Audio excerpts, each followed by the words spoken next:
Madeleine ouvrit la porte de sa petite boutique de fleurs, située au cœur du charmant village de Périgueux.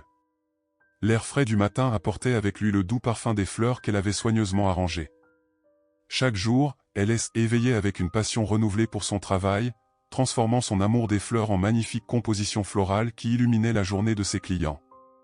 Les rues pavées, bordées de bâtiments historiques, étaient déjà animées par les habitants qui vaquaient à leurs occupations quotidiennes.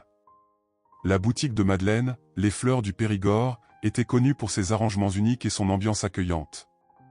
Les clients entraient souvent simplement pour admirer la beauté des fleurs et échanger quelques mots avec Madeleine, qui était toujours prête à offrir un sourire chaleureux et des conseils sur le soin des plantes. De l'autre côté de la rue, Jacques ouvrait également sa pharmacie. Ce veuf d'une quarantaine d'années était respecté dans le village pour son professionnalisme et sa gentillesse. Chaque matin, il saluait Madeleine avec une chaleur sincère, admirant silencieusement la manière dont elle illuminait le village avec ses fleurs. « Bonjour, Madeleine » lança Jacques en traversant la rue pour acheter un bouquet de roses pour son comptoir. « Tes fleurs sont toujours aussi magnifiques. »« Bonjour, Jacques » répondit-elle avec un sourire. « Merci beaucoup. Comment va ton fils ce matin ?»« Il va bien, merci. »« Il est déjà à l'école » répondit Jacques en payant son bouquet. Il prit un instant pour admirer le travail de Madeleine avant de retourner à sa pharmacie. Plus tard dans la matinée, Pauline, une vieille dame riche et influente, entra dans la boutique de Madeleine.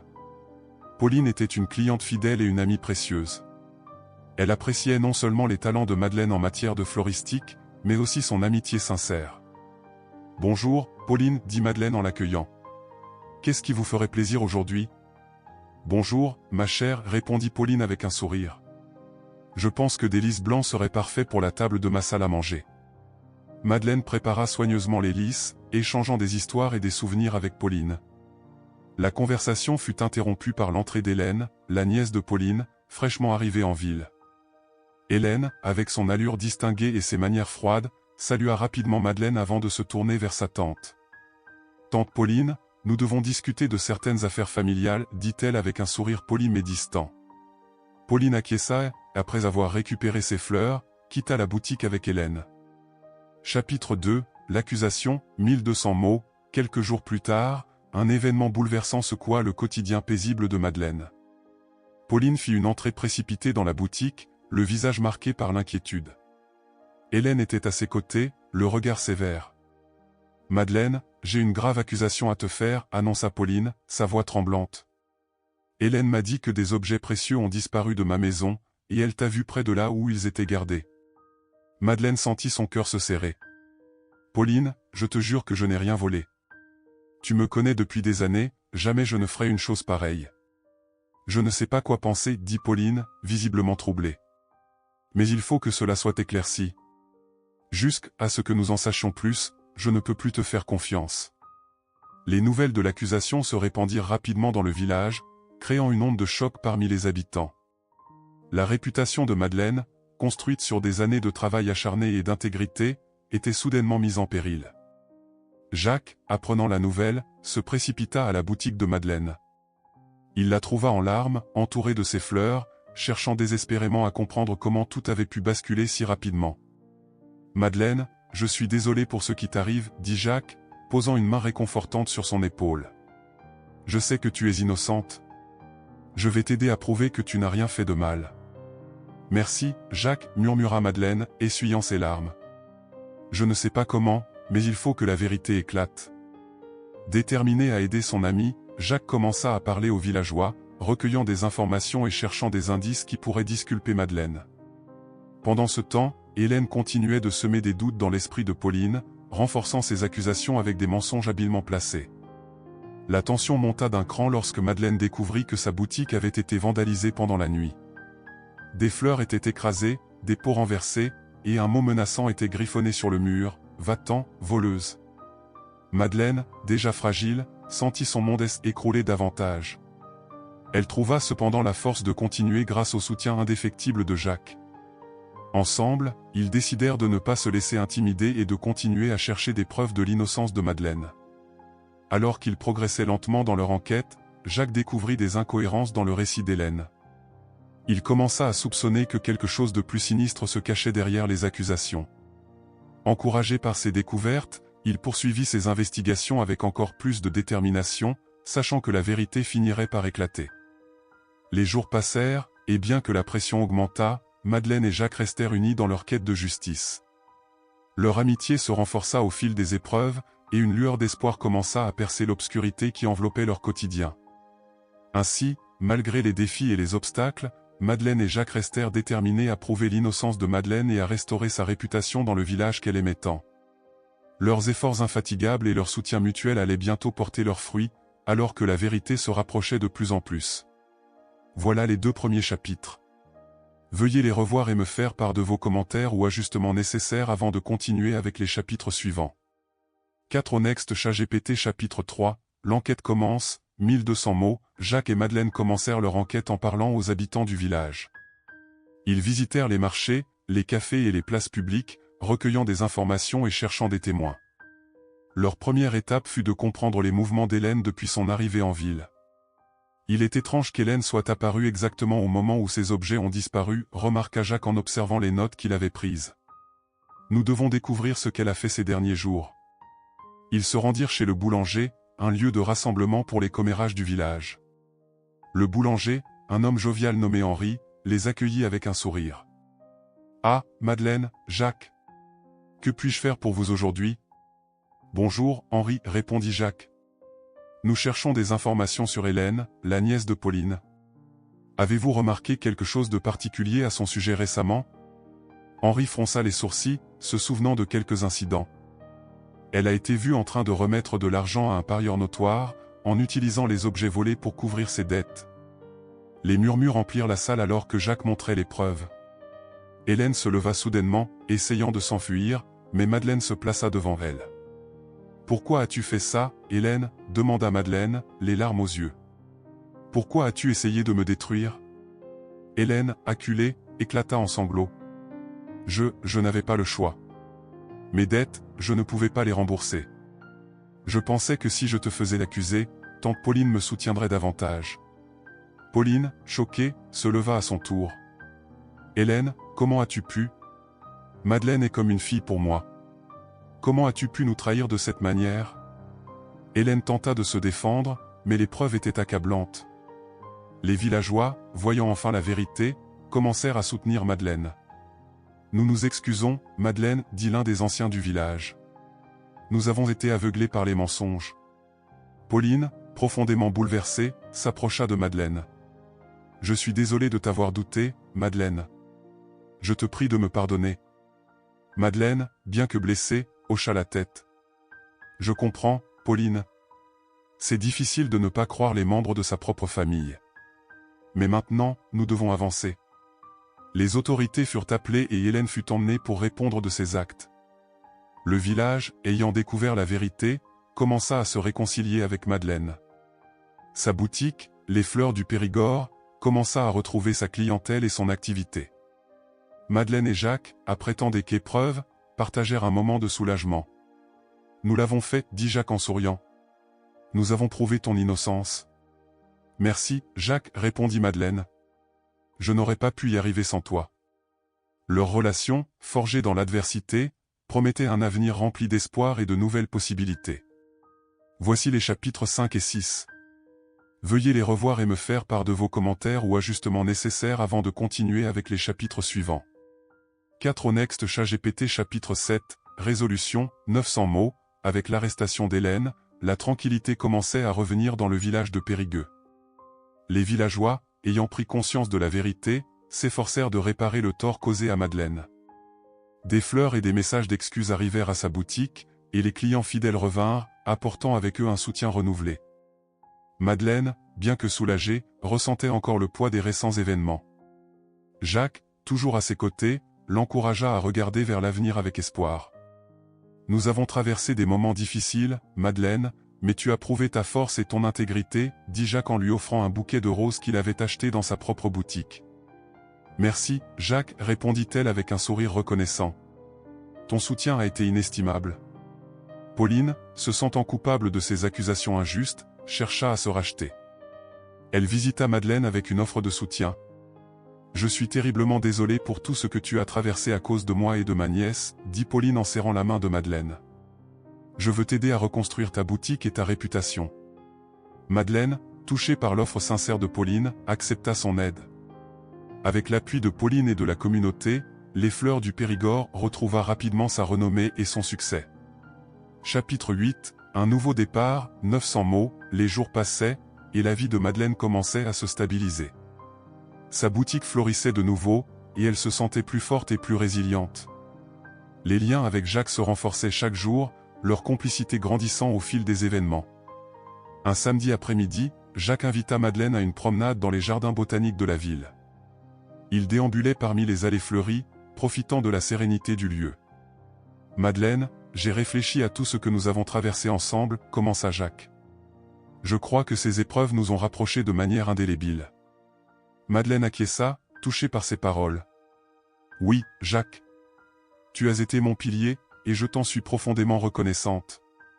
Que dirais-tu de commencer un nouveau chapitre ensemble ?» proposa Jacques, un sourire timide aux lèvres. Madeleine, émue, prit la main de Jacques. « Cela me ferait très plaisir, Jacques. Nous avons traversé tant de choses, et je suis prête à voir où ce nouveau chemin nous mènera. » De retour au village, les habitants montraient leur soutien à Madeleine par de petits gestes quotidiens. Les enfants du village lui apportaient des dessins, les commerçants lui offraient des réductions, et chaque dimanche, les voisins se rassemblaient pour partager un repas communautaire. « Nous voulons que tu saches à quel point nous te soutenons, » dit l'un des voisins lors d'un de ces repas. « Tu es une partie essentielle de notre communauté. » Madeleine, entourée d'amis et de voisins, se sentit enfin en paix. La réconciliation avec le village et le soutien indéfectible de Jacques lui donnaient la force de continuer à avancer.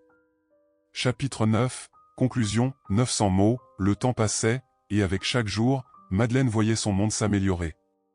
Elle se rappelait souvent les moments difficiles qu'elle avait traversés, mais ces souvenirs servaient à renforcer sa gratitude pour la vie qu'elle avait reconstruite. Un dimanche matin, Pauline organisa une grande fête au village pour célébrer la résilience et l'unité retrouvée de la communauté. Madeleine fut l'invitée d'honneur, et les villageois la félicitèrent pour sa force et son courage. « Merci à tous, » dit Madeleine en se tenant devant la foule. « Votre soutien m'a permis de surmonter des épreuves inimaginables. Ensemble, nous avons prouvé que la vérité et l'amour peuvent triompher de la tromperie. » Jacques, à ses côtés, sentit une fierté immense.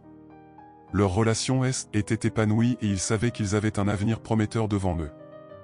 Après la fête, Madeleine, Jacques et Pauline s'assirent ensemble dans le jardin de la maison de Pauline. Les fleurs entourant la terrasse étaient en pleine floraison, symbolisant la renaissance et la nouvelle vie qui s'ouvrait à eux. « Nous avons traversé tant de choses, » dit Pauline en regardant Madeleine et Jacques. « Mais je crois fermement que ces expériences nous ont rendus plus forts et plus unis. » Madeleine hocha la tête, une lueur d'espoir dans les yeux. « Je suis d'accord. Et je suis prête à voir où ce nouveau chapitre nous mènera. » Jacques prit la main de Madeleine, un sourire rassurant sur son visage. « Ensemble, nous pouvons surmonter n'importe quel obstacle. » La vie à Périgueux reprit son cours normal, mais avec une nouvelle dynamique de soutien et d'unité. Les habitants du village, inspirés par l'histoire de Madeleine, devinrent plus vigilants contre l'injustice et plus enclins à soutenir ceux qui en avaient besoin. Ainsi, alors que le soleil se couchait sur Périgueux, Madeleine, Jacques et Pauline savaient qu'ils avaient non seulement rétabli la vérité, mais aussi renforcé les liens qui les unissaient. Leur histoire de résilience, de courage et d'amour continuerait à inspirer le village pour les années à venir.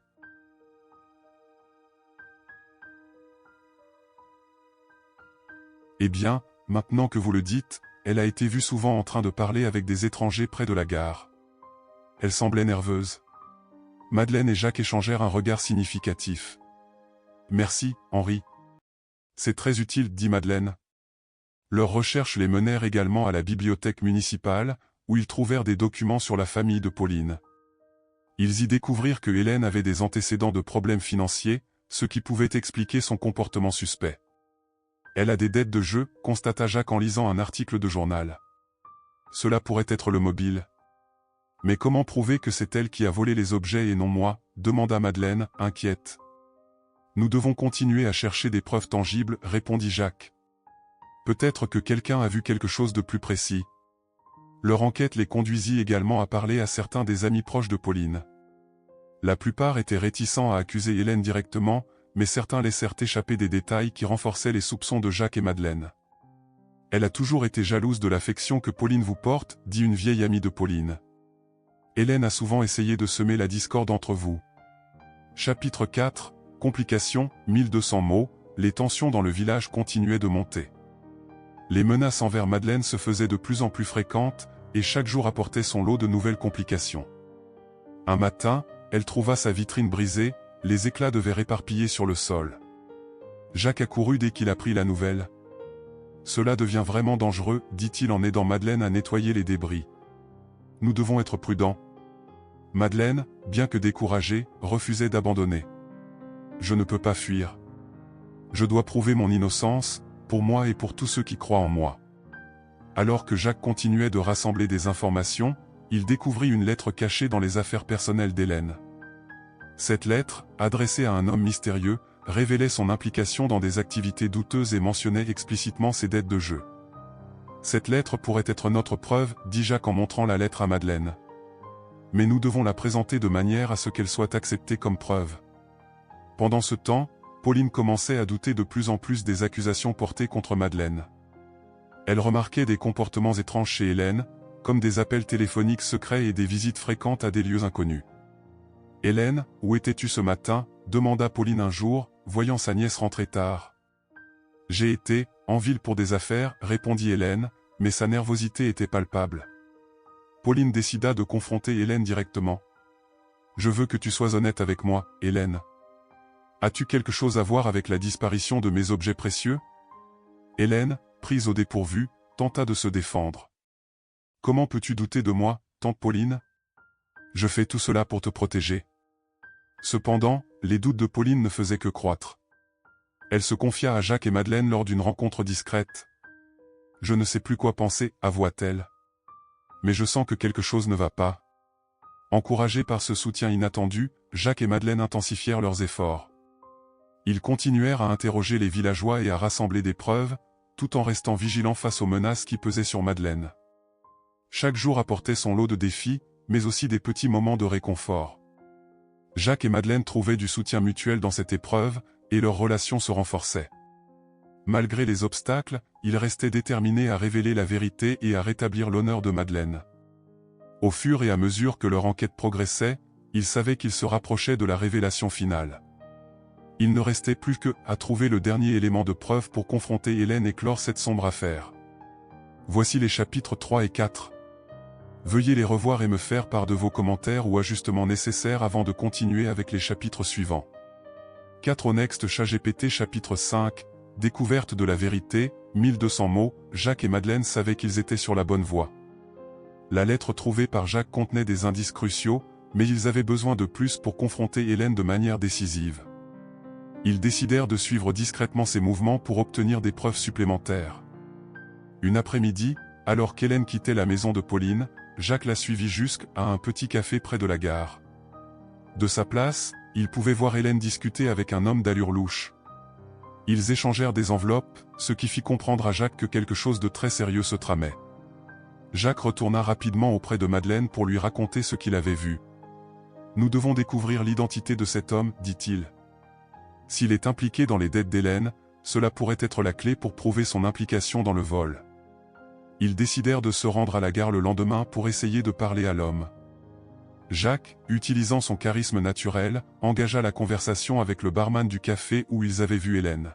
« Connaissez-vous cet homme qui était avec la jeune femme hier ?» demanda Jacques en montrant une photo discrètement prise avec son appareil.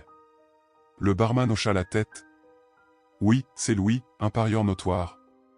Il traîne souvent ici pour ses affaires douteuses. » Avec cette information, Jacques et Madeleine allèrent voir Louis directement, espérant le convaincre de parler. Jacques approcha Louis avec détermination. « Nous savons que vous avez des liens avec Hélène, » commença-t-il. « Nous avons besoin de savoir ce qu'elle vous a donné hier. » Louis, pris de panique, tenta d'abord de nier, mais face à l'insistance de Jacques et Madeleine, il finit par céder. « D'accord, elle m'a donné de l'argent pour couvrir une partie de ses dettes de jeu. Elle a mentionné qu'elle avait des ennuis avec des objets de valeur. » Jacques et Madeleine échangèrent un regard significatif. Ils tenaient enfin la preuve qu'ils cherchaient. Chapitre 6, Confrontation, 1200 mots, armés des nouvelles informations, Jacques et Madeleine préparèrent soigneusement leur confrontation avec Hélène. Ils décidèrent de le faire lors de la prochaine réunion du village, où tout le monde serait présent pour entendre la vérité. Le jour de la réunion, l'atmosphère était électrique. Les villageois étaient rassemblés dans la grande salle de la mairie, curieux de savoir ce qui allait se passer. Pauline, assise au premier rang, regardait Madeleine avec une expression d'espoir et de confusion mêlée. Jacques prit la parole en premier. « Mes amis, nous sommes ici aujourd'hui pour rétablir la vérité. Madeleine a été injustement accusée de vol, et nous avons des preuves qui montrent qui est le véritable coupable. » Hélène, assise à côté de Pauline, devint soudainement nerveuse. Jacques continua en présentant les lettres et les témoignages recueillis. « Nous avons découvert que Hélène a des dettes de jeu importantes, expliqua-t-il en montrant les lettres.